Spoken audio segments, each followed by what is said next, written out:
ರಾಜ್ಯ ಸರ್ಕಾರ ಎಲ್ಲ ಶಾಸಕರ ಕ್ಷೇತ್ರಗಳಿಗೆ 50 ಕೋಟಿ ಕೊಡ್ತೀವಿ ಅಂತ ಹೇಳಿದರು. ಆದರೆ ಪ್ರತಿಪಕ್ಷದ ಶಾಸಕರ ಕ್ಷೇತ್ರಗಳಿಗೆ 25 ಕೋಟಿ ಕೊಡ್ತೀವಿ ಅಂತ ಹೇಳಿದರು.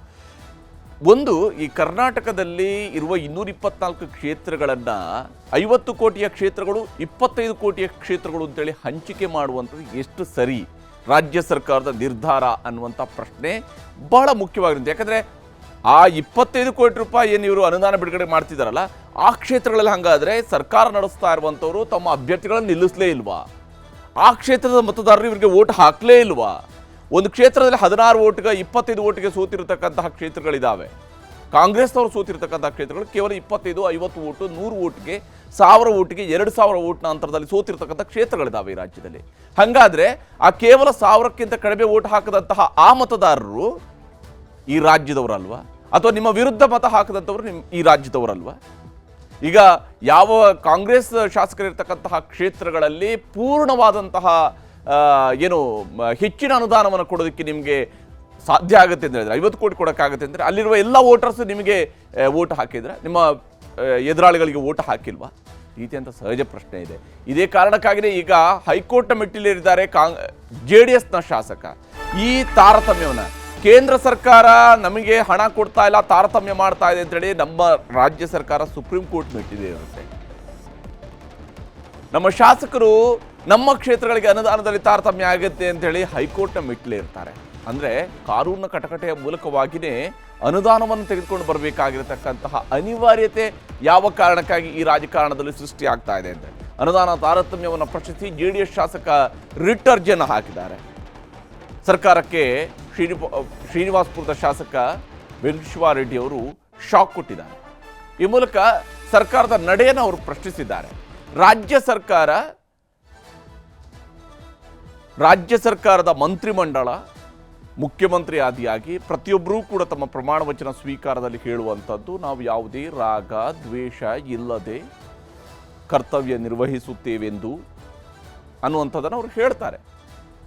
ಈ ರಾಗ ದ್ವೇಷ ಇಲ್ಲದೇನೆ, ಅಂದರೆ ಯಾವುದೇ ರೀತಿಯಂಥ ಒಲವು ಅಥವಾ ಇನ್ಯಾರದ್ದು ವಿರೋಧ ಇವುಗಳಿಲ್ಲದೇನೆ ಇವರು ಕ್ರಮವನ್ನು ಕೈಗೊಳ್ಳುವಂಥವ್ರು. ತಮ್ಮ ಪಕ್ಷದ ಶಾಸಕರಿಗೆ 50 ಕೋಟಿ ಅನುದಾನ, ಇನ್ನೊಂದು ಪಕ್ಷದ ಶಾಸಕರುಗಳಿಗೆ 25 ಕೋಟಿ ಅನುದಾನ. ಇದು ಯಾವ ಸಂವಿಧಾನದಲ್ಲಿ ಬರೆದಿದೆ ಅಂತ, ಸಂವಿಧಾನದಲ್ಲಿ ಎಲ್ಲಾದರೂ ಬರೆದಿದೆಯಾ ಈ ವಿಚಾರಗಳು? ಇದೇ ಕಾರಣಕ್ಕಾಗಿಯೇ ಹೈಕೋರ್ಟ್ ಮೆಟ್ಟಿಲೇರಿದ್ದಾರೆ JDSನ ಶಾಸಕ. ಕಾಂಗ್ರೆಸ್ ಸರ್ಕಾರದಿಂದ ಶಾಸಕರಿಗೆ ಅನುದಾನ ತಾರತಮ್ಯದ ಆರೋಪ ಇರುವಂಥದ್ದು, ಮತ್ತು ಇದನ್ನು ಸರ್ಕಾರದ ಸಚಿವರುಗಳು ಕೂಡ ಬಹಳ ಓಪನ್ ಆಗಿ ಹೇಳ್ಕೊಡ್ತಿದ್ದಾರೆ. ಕಾಂಗ್ರೆಸ್ ಶಾಸಕರ ಕ್ಷೇತ್ರಗಳಿಗೆ 50 ಕೋಟಿ, BJP ಮತ್ತು JDS ಶಾಸಕರ ಕ್ಷೇತ್ರಗಳಿಗೆ 25 ಕೋಟಿ ಕೊಡ್ತಾ ಇದ್ದೀವಿ ಅಂತ. ನಾವೇನು ಕಡಿಮೆ ಕೊಡ್ತಿಲ್ಲ, 25 ಕೋಟಿ ಕೊಡ್ತಾ ಇದ್ವಿ.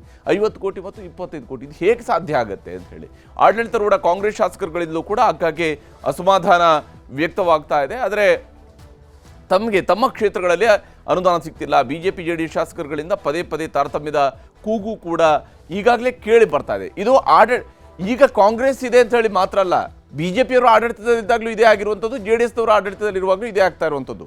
ಇನ್ನೊಂದು ಪಕ್ಷದ ಶಾಸಕರುಗಳಿಗೆ ಆವಾಗ ಈಗಿನ ಮುಖ್ಯಮಂತ್ರಿಗಳಾಗಿರುವ ಸಿದ್ದರಾಮಯ್ಯನವರು ಪ್ರತಿಪಕ್ಷ ನಾಯಕರಾಗಿದ್ದಾಗ ಸದನದಲ್ಲೇ ಮಾತಾಡಿದ್ದಾರೆ, ನಮ್ಮ ಕ್ಷೇತ್ರಗಳಿಗೆ ನೀವು ಅನುದಾನ ಕೊಡ್ತಿಲ್ಲ ಅಂತ ಹೇಳಿ. ಇದು ಕೇವಲ ಕಾಂಗ್ರೆಸ್ಗೆ ಸೀಮಿತವಾಗಿರುವಂಥದ್ದಲ್ಲ, ಆದರೆ ಇದೊಂದು ರಾಜಕೀಯದ ಪಿಡುಗು. ಇದು ಈ ರೀತಿಯಾಗಿ ಮಾಡುವಂಥ ರಾಜಕೀಯದ ಪಿಡುಗು ಆಗುತ್ತೆ. BJP JDS ಶಾಸಕರುಗಳಿಂದ ಪದೇ ಪದೇ ತಾರತಮ್ಯದ ಕೂಗು ಕೂಡ ಕೇಳಿ ಬರ್ತಾ ಇದೆ.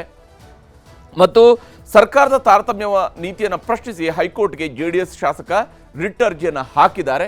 ನಮಗೂ ಅನುದಾನ ಕೊಡಿ ಅಂತ ಕೇಳ್ತಾ ಇದ್ದಾರೆ ಅವರು.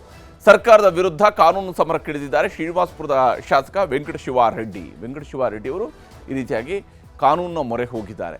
ಈ ಹಿಂದೆ JDSನ ಶಾಸಕರು ಒಬ್ಬರು ಅವರು JDSನಲ್ಲಿದ್ದಾಗ JDSನ ಶಾಸಕರಾಗಿದ್ದಂಥವರು BJP ಸರ್ಕಾರದ ವಿರುದ್ಧವೂ ಕೂಡ ಇದೇ ರೀತಿಯಾಗಿ ಹೈಕೋರ್ಟ್ ಮೆಟ್ಟಿಲೇರಿ ತನ್ನ ಕ್ಷೇತ್ರಕ್ಕೆ ಮಂಜೂರಾಗಿದ್ದಂಥ ಅನುದಾನವನ್ನು ಬಿಡುಗಡೆ ಮಾಡಿಸ್ಕೊಂಡು ಬಂದಿದ್ದರು.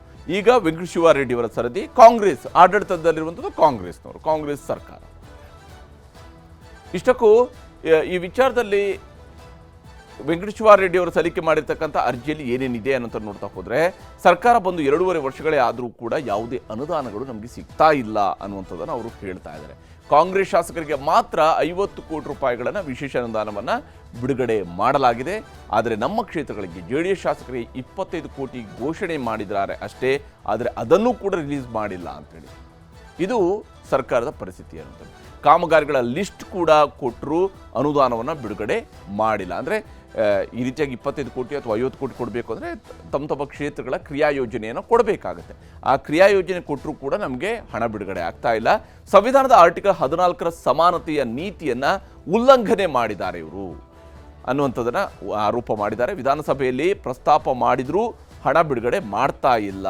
ವಿಧಾನಸಭೆಯಲ್ಲಿ ನಾವು ಇದನ್ನು ಪ್ರಸ್ತಾಪ ಮಾಡಿದರೂ ಕೂಡ ಹಣ ಬಿಡುಗಡೆ ಮಾಡ್ತಾ ಇಲ್ಲ.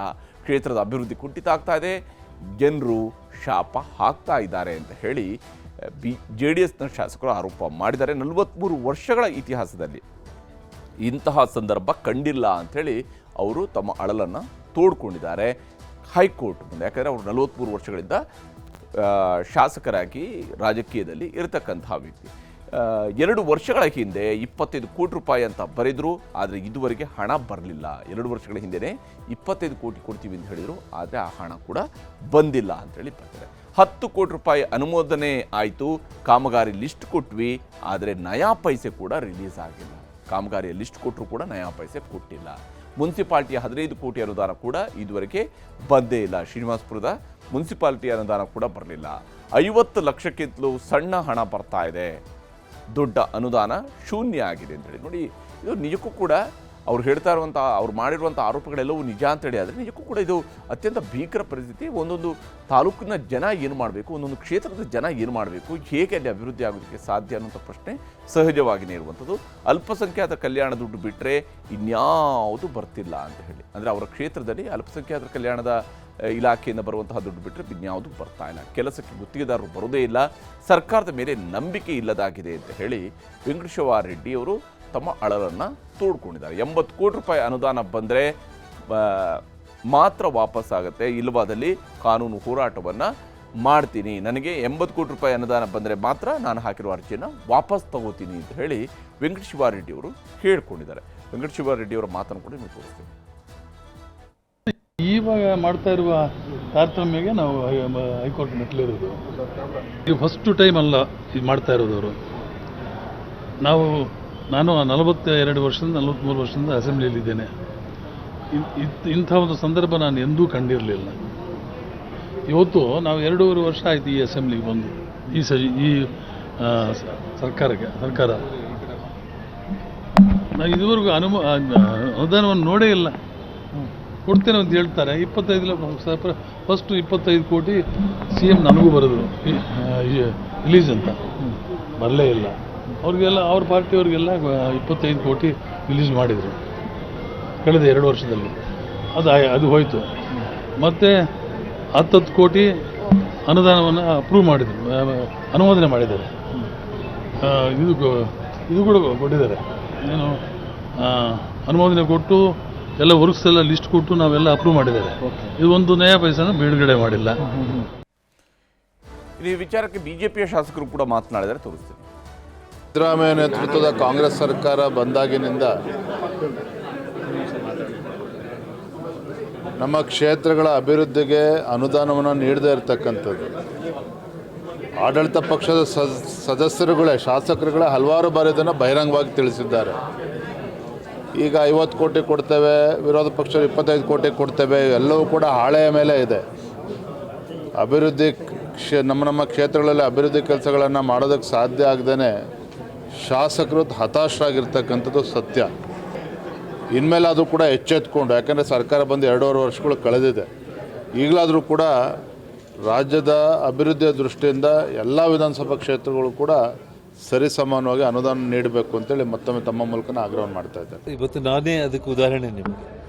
ಇವತ್ತು ಗಂಗಾವತಿಯಲ್ಲೇ ನಾನು ಇಲ್ಲಿ ಶಾಸಕನಾಗಿ ನಮಗೆ 25 ಕೋಟಿ ಕೊಟ್ಟಿದ್ದಾರೆ, ಆ ಕಡೆ ಕಾಂಗ್ರೆಸ್ ಅವರಿಗೆ 50 ಕೋಟಿ ಅಮೌಂಟನ್ನು ಕೊಟ್ಟಿದ್ದಾರೆ. ಹೀಗೆ ಅನುದಾನ ತಾರತಮ್ಯದ ಬಗ್ಗೆ ಪ್ರತಿಪಕ್ಷಗಳಿಂದ ಆರೋಪ ವ್ಯಕ್ತವಾಗ್ತಾ ಇದ್ದಾರೆ. ಮುಖ್ಯಮಂತ್ರಿ ಹಾಗೂ ಉಪಮುಖ್ಯಮಂತ್ರಿಗಳು ತಮ್ಮ ನಡೆಯನ್ನು, ತಮ್ಮ ಸರ್ಕಾರದ ನಡೆಗಳನ್ನು ಸಮರ್ಥಿಸ್ಕೊಳ್ತಾ ಇದ್ದಾರೆ. ಎಷ್ಟು ಅನುದಾನ ಕೊಡಬೇಕು ಅಷ್ಟು ಕೊಡ್ತಾ ಇದ್ದೀವಿ, ಏನು ಅನುದಾನ ಕೊಟ್ಟಿಲ್ಲ ಅಂತಂದ್ರೆ ಕಾಂಗ್ರೆಸ್ MLA ಜಾಸ್ತಿ ಕೊಡ್ತಾ ಇದ್ದಾರೆ, JDS ಮತ್ತು BJP MLA ಅನುದಾನ ಕೊಡ್ತಾ ಇಲ್ಲ ಸರ್ಕಾರ ಅಂತ. ಯಾಕೆ ಕೊಡ್ತಾ ಇಲ್ಲ? ಅವ್ರಿಗೂ ಕೊಡ್ತೀವಿ. ಕಡಿಮೆ ಕೊಡ್ತಿದ್ದಾರೆ ಅವರಿಗೆ. ಕಾಂಗ್ರೆಸ್ ಅವರು ಜಾಸ್ತಿ, JDS ಅವರಿಗೆ BJP ಕಡಿಮೆ ಕೊಡ್ತಾ ಇದ್ರು ಅನುದಾನ. ಅವರಿಂದ ಕೊಟ್ಟಿದ್ರಂತ ಅವ್ರ ಸರ್ಕಾರದಲ್ಲಿ ಇದ್ದಾಗ ಏನು ಸಮ್ಮಿಶ್ರ ಸರ್ಕಾರದಲ್ಲಿ ಎಷ್ಟು ಅನುದಾನ ಕೊಟ್ಟಿರೋದಂತ ಈಗ We are giving funds to everyone.